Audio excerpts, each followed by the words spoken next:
I did have a couple of wonderful years working in Brisbane, reading the Channel 9 news and reporting up from Mount Coot-tha in the mid-80s, and that was a lot of fun. Of course, I ended up serving in the Parliament, and it's a great honour to do so. To Mark, to Vanessa, Alistair, I want to acknowledge all the incredible job that you have done on behalf of Christian schools. To my great friend, Senator Paul Scar, to Bert Van Manen and to Luke Howarth. Luke and I used to actually sit next to each other behind where the Prime Minister stood when we were in government. We were in sort of view of the cameras, and we were always doing a bit of shuffling to work out who could get sort of their head right on camera behind the Prime Minister. I think I used to win more than Luke. But we are all great friends, and one thing that I do want to say about Three Magnificent Men is that we have many magnificent men in the coalition, and I'm very proud to work with great men and great women in my party. Ladies and gentlemen, I have great faith in your future. The coalition has great faith in your future because your faith matters. Yes. Tonight we heard some wonderful stories up here on the stage, and stories which took some courage to tell. Thank you so much for sharing those beautiful stories. And to Jonathan, wow, so inspiring. What a magnificent story. Thank you so much for sharing that with us this evening. We, as members of the coalition, stand shoulder to shoulder with you in the mission to take your schools forward, not backwards. As Alistair mentioned, there are a couple of bills proposing new laws, but they are secret. The Shadow Attorney General has seen those bills, but I have not been able to see them, and nor have any of my colleagues. And so we only know what has been reported publicly. But we do know that they do constitute, based on public reports, a direct attack on faith and religion, which is contrary to the promise the now Prime Minister gave before the last federal election. We were certainly very concerned when the ALRC interim report was released. We knew we had a big mountain to climb. We have kept the faith, and we are going about this in good faith. But with the release of the final report of the Australian Law Reform Commission, I think it's fair to say, knowing that that report has been fairly discredited, it's fair to say that there is a big challenge ahead. But together, ladies and gentlemen, we can win. We can win. Because we know that schools of faith are not seeking to discriminate. We know that your ability to employ teachers and other staff in accordance with your tenets and beliefs is fundamental to your school community, and to your faith.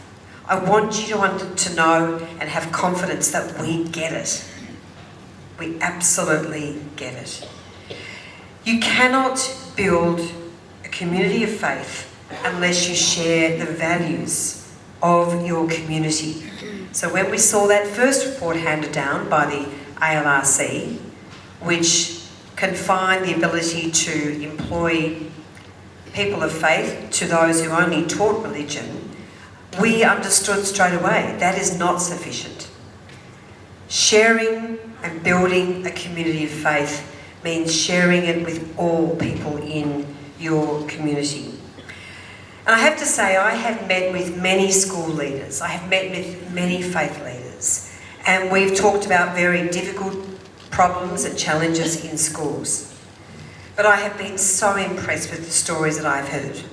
How schools manage difficult issues, complex problems, challenges for kids, challenges for young men and women, including what we heard tonight. So many young people are suffering mental health challenges, particularly out of COVID. And without giving anything away, I'm a parent, I have an 18-year-old son, I've lived and breathed COVID in the dreaded state of Victoria, where we were effectively locked up for the best part of 2 years, I think even worse than here in Queensland. And I have been so impressed with how schools have dealt with complex issues faced by their students with love and compassion and empathy and tolerance.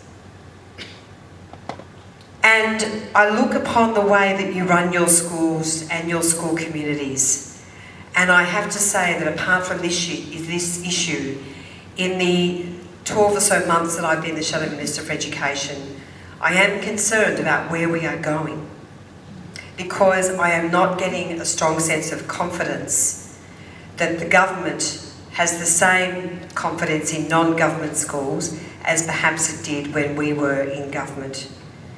I say that because there is a black cloud over school building funds. The Productivity Commission has recommended that DGR status, deductible gift recipient status, for schools and religious institutions be abolished. So what does that mean?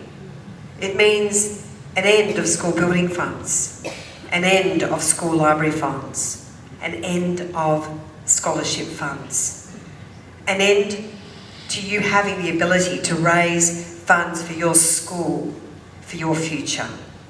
Now, the Minister responsible happens to be Jim Chalmers, the Treasurer. He has responsibility for the Productivity Commission. He happens to represent this local electorate, so if you do bump into him, please pass on that you don't want to see these changes. Yeah. The other thing that I've been very concerned about is the announcement of teacher scholarships. There are lots of challenges with teacher shortages right across the country, particularly in regional areas. But I was very disheartened when I saw that $50 million invested in teacher scholarships was only going to student teachers who were going to teach in a government school. That is just not fair. The fact is that more than 35% of students attend religious or independent schools. This is founded in the respect that we place in parental choice. The choice to believe, the choice to pray, the choice to follow your faith, the choice to provide our children with an education which aligns with our values. As the Shadow Minister for Education, I'm very proud to fight for higher school standards founded in evidence-based teaching. I'm very proud to fight against indoctrination, because the classroom is for education, not indoctrination.